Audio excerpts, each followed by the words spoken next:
So I set out to answer a question. Can I leave my body on purpose? I'm fascinated by dreams, astral projection, the subconscious mind, everything related to the mind. And I've had my own astral projection experiences, but they have not been controlled and they happened when I was a little kid. I had, I think, like a couple of astral projection experiences, but now I want to make them happen consciously. How can I do that? I started researching a few weeks ago more in depth. The first place that I look up information was the Internet Archive, and I found a document called Astral Projection Experiences. At first, I was hesitant. I was like, I don't want to read others people's experiences because I don't want them to influence in what I see when I get out. Because I know it's possible. I know it's possible. The thing is, how are we going to do it? And then it was like, you know what? Maybe there's clues, hints from others people's experiences. They might talk about something subtle, something that might guide us, a thread to follow. So I was like, I am going to read it. It's fine. I'm going to mention that one of the things that most people do is, or at least a few, I think, there's some people that they don't talk in depth about their experiences, which I am grateful for because then they don't interfere with what I think or what I could see.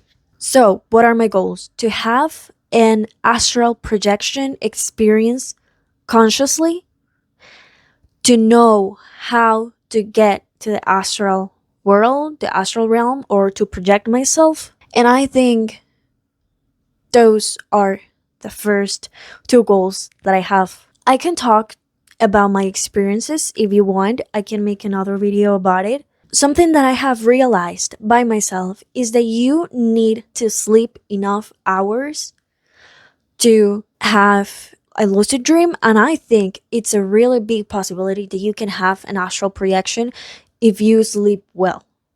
That's my hint. That's the first thread that I found, and the one that I'm and that one I realized because whenever I sleep enough hours, I have more lucid dreams, like more often, and I also see the room that I am at. I don't think that's remote viewing because I'm like actually in that place. So I feel it's like for a split second, I'm conscious, but it's like really fast and I just fall asleep again. One of the things that I also want to know is how can I extend that split second of me seeing the room for a long period of time.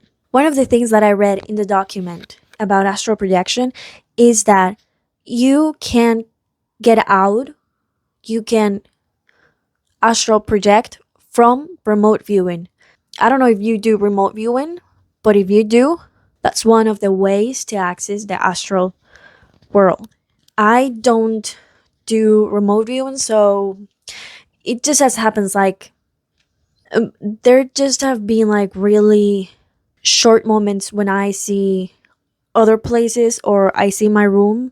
In the document, if you want to read it, the first story, I think it's from Jenna's Richway, and it talks about how he learned about astral projection because his mom would speak to him about her experiences, and he just got really fascinated by it that he started learning and reading all he could about it. I thought that was interesting because when you start learning new things from astral projection, you kind of start making them your own and you start like implementing those. Important. And in that part is where he mentions that you can access the astral realm through remote viewing.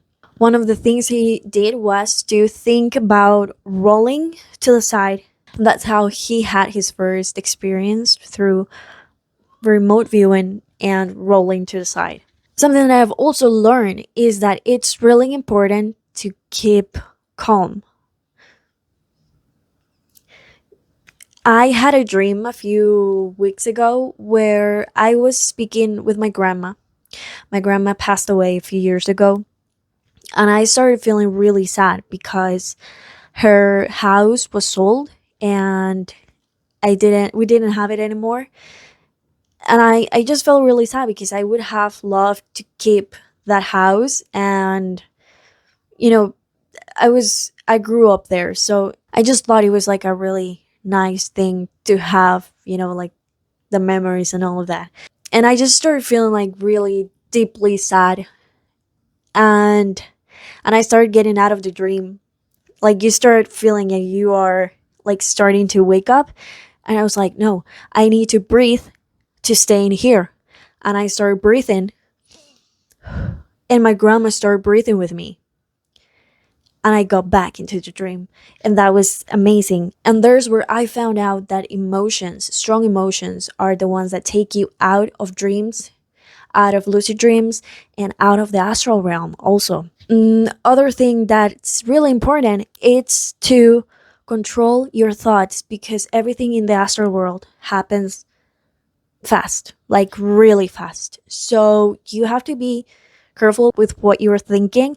And that's why it's really important to keep calm. So that way you don't start feeling scared or negative emotions, because then everything would just turn, really dark. Or maybe you're just going to get out also. Like, what are the things that we know? We have to keep calm, breathe.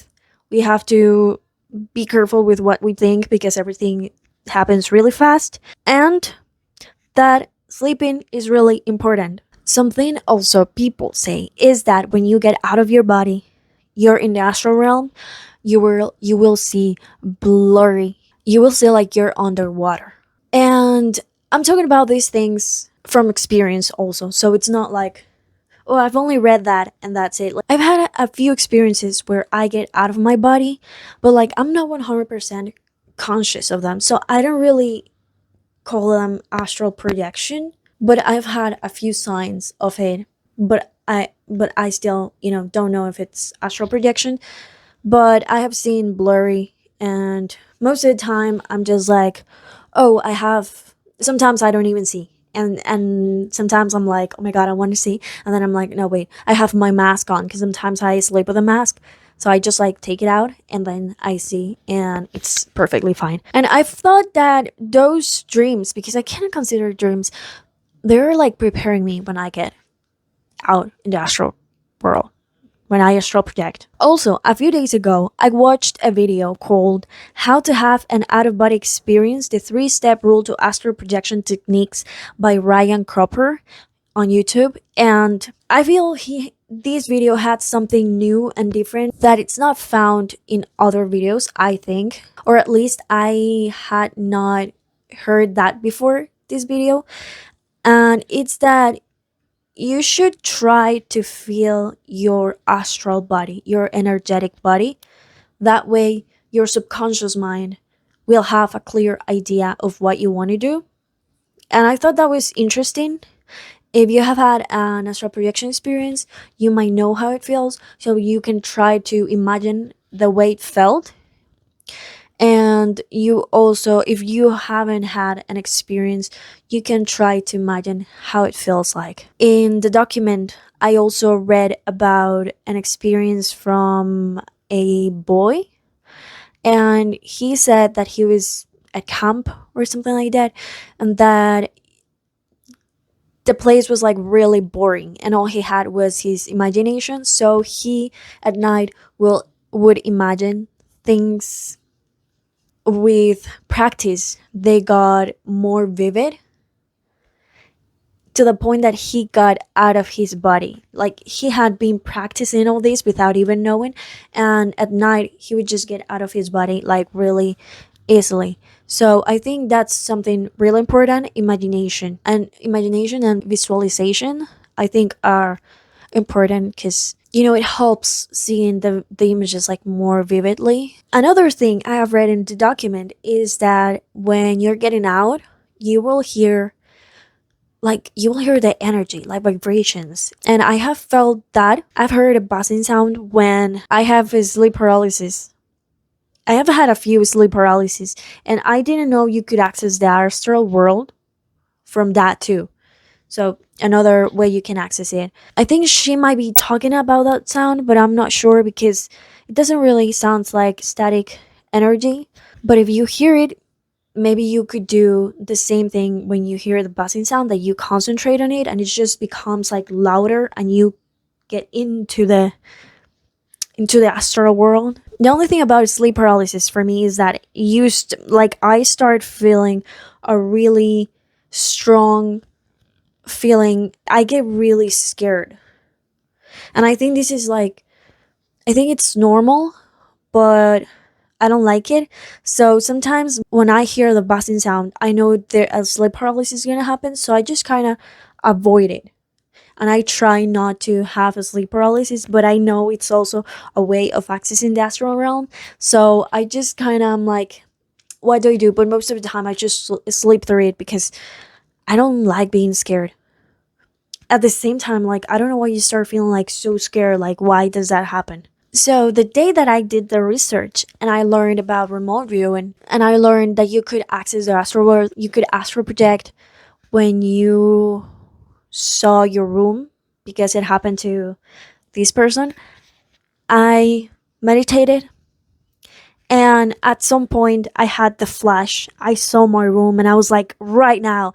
I told myself, roll. Nothing happened. Nothing happened. The image was like really fast. It was like a flash. That was it. I didn't get out. It just makes me feel kind of sad because it's like, God, like how can I make that vision stay longer, because it's just a flash. It's like really fast. Like I become conscious, but it's not fast enough for me to make the image stay. And I thought maybe I'm in the astral world right now. I just need to open my eyes. And I opened my eyes and I was in the real world. So yeah, that was it. I also read about people concentrating the beating of their heart, and I tried to do that, but I barely heard it. And I put my headphones on and I put a heartbeat sound. Nothing really happened because I try to concentrate on the sound, but my concentration just stays there like 3 seconds and then it just starts thinking about other stuff. So I just need to bring like my concentration back every single time, and that doesn't, it's not, it keeps me awake, I feel. So it's not the it's not the key. It's not quite good. It's not quite right. Then a few days later, I meditated at night. Sometimes I meditate before sleeping. I started feeling like vibrations in my body, and I was like, "Oh my god, this is the moment." I try to stay calm. I try to concentrate in it, and then it just stopped. And I was like, "No, why is this happening?" Um, nothing happened. And something you might see in other videos also, it's that intention is really important. Practice is really important. Visualization, it's important. And feeling the astral body. I think from all of those, intention, it's really important.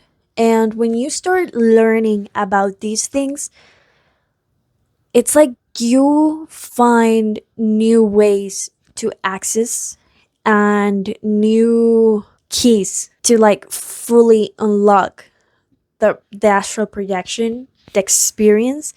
And I feel what I felt all this time is that I'm really close to it. I have in like good information, but like I'm missing some important information that I still don't know yet. And that's why I'm gonna keep researching. I'm gonna keep practicing, and I hope you keep practicing too. We can do it. Happy astral projections.